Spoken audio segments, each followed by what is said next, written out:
تاریخی اسلامی کے حالات و واقعات اور شخصیات کے بارے میں مفید اور معلوماتی پروگرام سنیے۔ اسلامی انسائکلوپیڈیا، تحریر سید قاسم محمود، پروڈیوسر عرفان بھٹی۔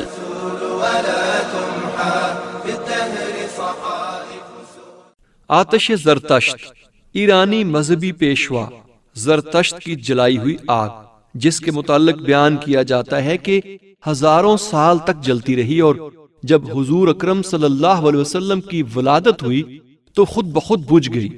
زرتشت کے نزدیک آگ کا وجود 4 مقدس عناصر ہوا، مٹی، پانی اور آگ میں سے سب سے زیادہ پاک اور مقدس ہے۔ اس لیے زرتشت نے معبدوں میں آگ جلائی تاکہ اس کے سامنے عبادت کی جا سکے۔ رفتہ رفتہ صرف آگ ہی عبادت کا محور بن کر رہ گئی۔ یوں آتش زرتشت کی وجہ سے پارسی آتش پرست بن گئے۔ آتش کدا، مجوسیوں کا عبادت خانہ جہاں ہر وقت آگ جلتی رہتی ہے اور وہ اسے پوجتے ہیں۔ زرتشت نے ایرانی بادشاہ گشتاسب کے عہد میں پہلا آتش کدا بنوایا تھا، جسے آذر زرتشت کہتے ہیں۔ بعد میں گشتاسب نے بلخ میں ایک بہت بڑا آتش کدا تعمیر کیا جسے آذر گشتاسب کہتے ہیں۔ دوسرے مشہور آتش کدوں کے نام یہ ہیں: آذر بہرام، آذر آئین، آذر برزین، آذر خردین۔ ایران میں بہت سے قدیم آتش کدے دریافت ہوئے ہیں۔ ان سب میں طرز تعمیر کا یہ پہلو مشترک ہے کہ ایک گنبد کے گوشوں پر ایک محراب ہے۔ مسقف حصے کے ارد گرد ایک غلام گردش ہوتی ہے جس میں محرابیں کھلتی ہیں۔ آتش مقدس کی قربان گاہ گنبد کے نیچے ہوتی ہے۔ آتش موسیٰ، وہ آگ یا روشنی یا تجلی جو حضرت موسیٰ علیہ السلام کو کوہ طور پر نظر آئی۔ سورہ طٰہٰ میں آیا ہے، جب اسے آگ دکھائی دی تو اپنے گھر والوں سے کہا کہ ٹھہر جاؤ، میں نے آگ دیکھی ہے، شاید میں تمہارے پاس اس میں سے ایک شعلہ لے آؤں یا اسی آگ سے رستہ پاؤں۔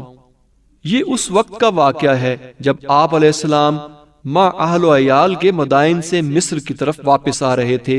بکریاں ساتھ تھیں، کوہ طور کے قریب راستہ بھول گئے، اسی پریشانی کے عالم میں رات پڑ گئی۔ بعض مفسرین نے لکھا ہے کہ اس حالت میں بیوی کو درد ذہ شروع ہوا۔ اچانک دور سے آپ علیہ السلام کو آگ نظر آئی، چنانچہ اہل و عیال کو چھوڑ کر آگ لینے روانہ ہوئے۔ آگ طوا کی مقدس وادی میں جل رہی تھی۔ یہاں آ کر آپ علیہ السلام نے عجیب منظر دیکھا۔ ایک درخت سے پرہیبت شعلے نکل رہے ہیں اور آگ جوں جوں بڑھتی ہے درخت توں توں سرسبز ہوتا جا رہا ہے۔ یہ آگ کیسی تھی؟ تفسیر روح المعانی از علامہ آلوسی میں درج ہے کہ آگ کی 4 قسمیں ہیں۔ ایک وہ جس میں نور ہے اور وہ جلاتی بھی ہے، جیسے دنیا کی آگ۔ ایک وہ کہ جس میں نہ نور ہے نہ وہ جلاتی ہے، جیسے درختوں کی آگ۔ ایک وہ جس میں نور نہیں مگر وہ جلاتی ہے، جیسے جہنم کی آگ۔ اور ایک وہ جس میں نور ہے اور وہ جلاتی نہیں، جیسے وہ آگ جو حضرت موسیٰ علیہ السلام نے دیکھی تھی۔ وہ آگ نہ تھی، اللہ کا نور تھا، ہدایت کی روشنی تھی۔ آپ علیہ السلام تذبذب کے عالم میں تھے کہ آواز آئی، میں تیرا رب ہوں، سو تو اپنی جوتیاں اتار دے۔ تو طوا کی پاک وادی میں کھڑا ہے اور میں نے تجھے نبوت کے لیے چن لیا ہے، سو اسے سن جو وحی کی جاتی ہے۔ سورہ طٰہٰ آیت 13۔ اسی طرح سورہ طٰہٰ کی آیت 25 اور 26۔ اور موسیٰ نے کہا، میرے رب میرا سینہ کھول دے اور میرا کام میرے لیے آسان کر دے اور میری زبان کی گرہ کھول دے۔ آتش موسیٰ اس آگ کو بھی کہتے ہیں جو کہ طور پر گری اور اسے جلا کر خاکستر کر گئی۔ جب بنی اسرائیل نے اپنی فطری کجروی کا مظاہرہ کیا اور کہا کہ جب تک ہم تیرے خدا کو آنکھوں سے دیکھ نہ لیں ایمان نہ لائیں گے، ان کے اصرار پر حضرت موسیٰ 70 منتخب آدمیوں کو کوہ طور پر لے گئے اور سوال کیا، میرے رب مجھے اپنا آپ دکھا تاکہ میں تیری طرف دیکھوں۔ کہا، تو مجھے نہیں دیکھ سکتا لیکن پہاڑ کی طرف دیکھ، اگر یہ اپنی جگہ پر رہ جائے تو بھی دیکھ سکتا ہے۔ پس جب اس کے رب نے پہاڑ پر تجلی فرمائی تو اسے ریزہ ریزہ کر دیا اور موسیٰ علیہ السلام بے ہوش ہو گئے، اور پھر جب ہوش میں آئے تو کہا کہ تو پاک ہے، میں تیری طرف رجوع کرتا ہوں اور میں سب سے پہلے ایمان لانے والا ہوں۔ سورۃ الاعراف آیت 143۔ اسی وقت تمہارے دیکھتے دیکھتے ایک زبردست بجلی صاعقہ نے تمہیں آ لیا، مگر پھر ہم نے تمہیں موت کسی حالت کے بعد اٹھایا تاکہ شکر کرو۔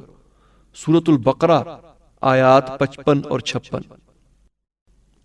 آتش نمرود، وہ آگ جو نمرود نے حضرت ابراہیم علیہ السلام کو جلانے کے لیے جلائی تھی، کیونکہ حضرت ابراہیم علیہ السلام ایک خدا کی عبادت کی تلقین کرتے تھے اور بابل کا بادشاہ نمرود بذوق خود خدا بن بیٹھا تھا۔ ان کی باتوں سے قوم ان کی مخالف ہو گئی اور ہر طرف سے آواز آنے لگی کہ اسے مار ڈالو یا جلا دو۔ سورۃ العنکبوت آیت 24۔ اگر تمہیں کچھ کرنا ہے تو اسے جلا ڈالو اور اپنے معبودوں کی مدد کرو۔ سورۃ الانبیاء آیت 68۔ وہ بولے اس کے لیے ایک عمارت بناؤ، پھر اس کو آگ کے ڈھیر میں ڈال دو۔ سورہ الصافات آیت 97۔ لغات ہیرا کے مطابق یہ آگ ایک فرسنگ تقریباً نصف فرلانگ کے احاطے میں جلوائی گئی تھی۔ اس کی گرمی سے 4 فرسنگ تک کوئی ذی حیات اس کے قریب نہ جا سکتا تھا۔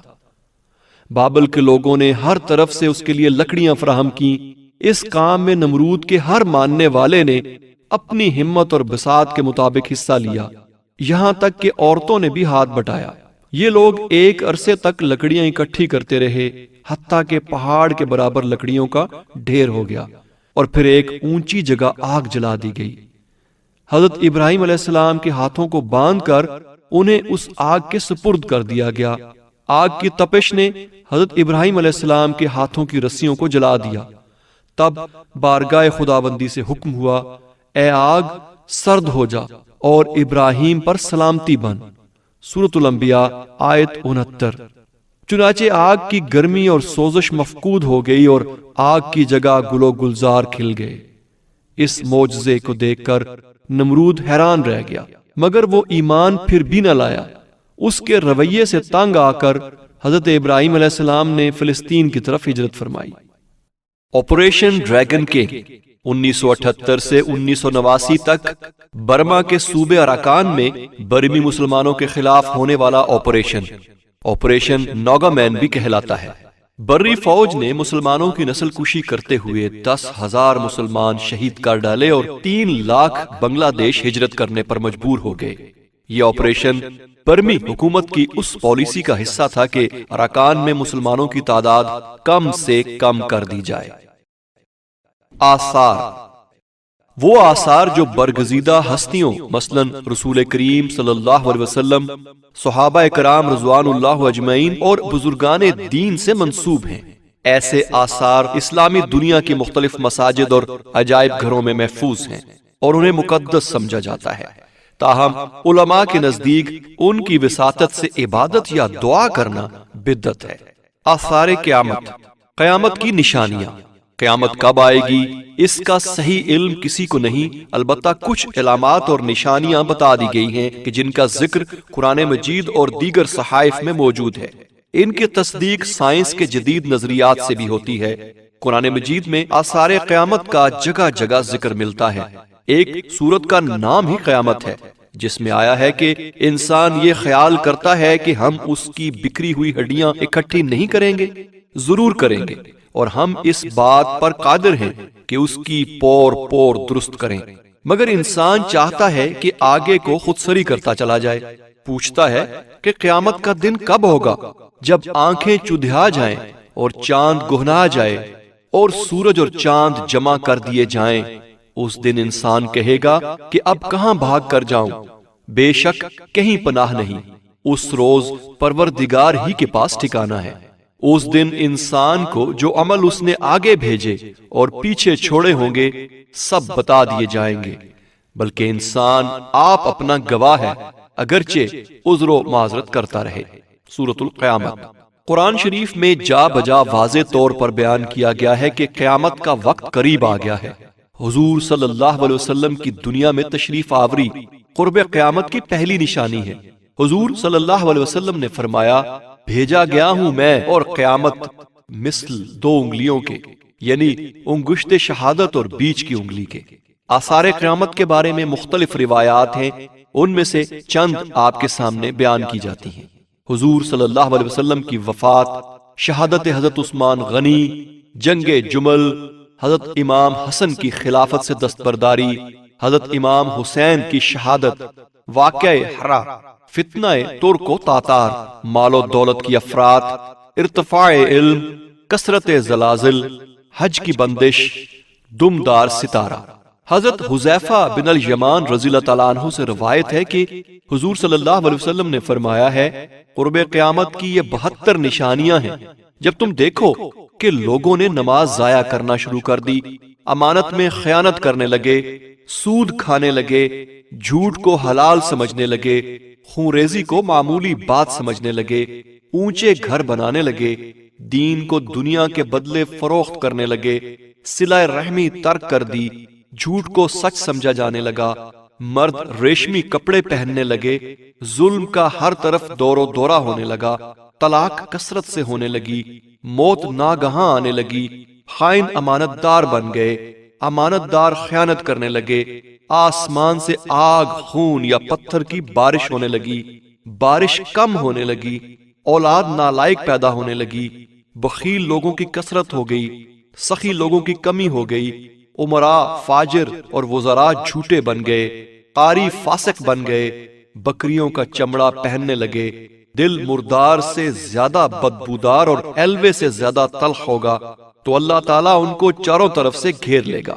سونے چاندی کی افراط ہوگی، واعظ اور خطیب بہت ہوں گے مگر امر بالمعروف کم ہوگا، قرآن مجید کو زیورات پہنائیں گے، مسجدوں میں نقش و نگار بنائیں گے، ممبر لمبے لمبے تیار کیے جائیں گے، شراب پی جائے گی، حدود معطل ہو جائیں گے، ننگے پاؤں ننگے بدن والے بادشاہ بن جائیں گے، عورت شوہر کی تجارت میں شریک ہوگی، عورتیں مردوں کی ہم شکل بنیں گی، لوگ غیر اللہ کی قسم کھائیں گے، مرد بلا حجاب گواہی دیں گے، سلام صرف جان پہچان کے لوگوں کو کیا جائے گا، علم دین دنیا کمانے کے لیے حاصل کیا جائے گا، دین سے دنیا کمائی جائے گی، مال غنیمت کو دولت اور امانت کو غنیمت سمجھا جائے گا، زکوٰۃ کو تاوان سمجھیں گے، قوم کا سردار رذیل اور کمین ہوگا، بیٹا باپ کا نافرمان ہوگا، دوست کو باپ پر ترجیح دے گا، شوہر بیویوں کی اطاعت کریں گے، فاسقوں کی آواز مسجد میں بلند ہوگی،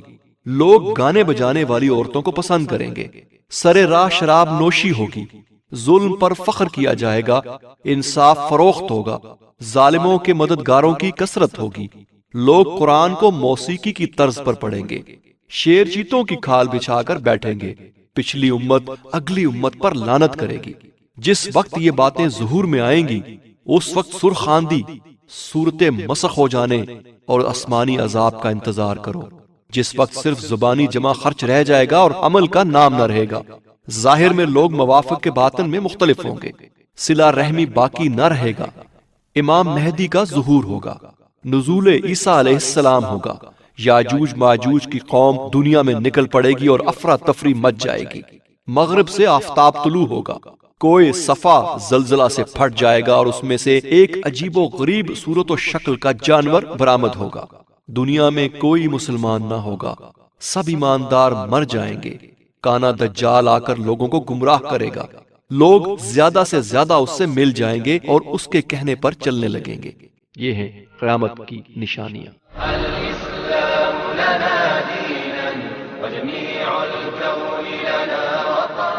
تاریخ اسلامی کے حالات و واقعات اور شخصیات کے بارے میں معلوماتی پروگرام آپ سماعت فرما رہے تھے۔ اسلامی انسائکلوپیڈیا، تحریر سید قاسم محمود، ریکارڈنگ انجینئرز واجد محمود، شاہد وقار، آواز و پروڈیوسر عرفان بھٹی، پیشکش Riphah institute of media sciences, Riphah international university.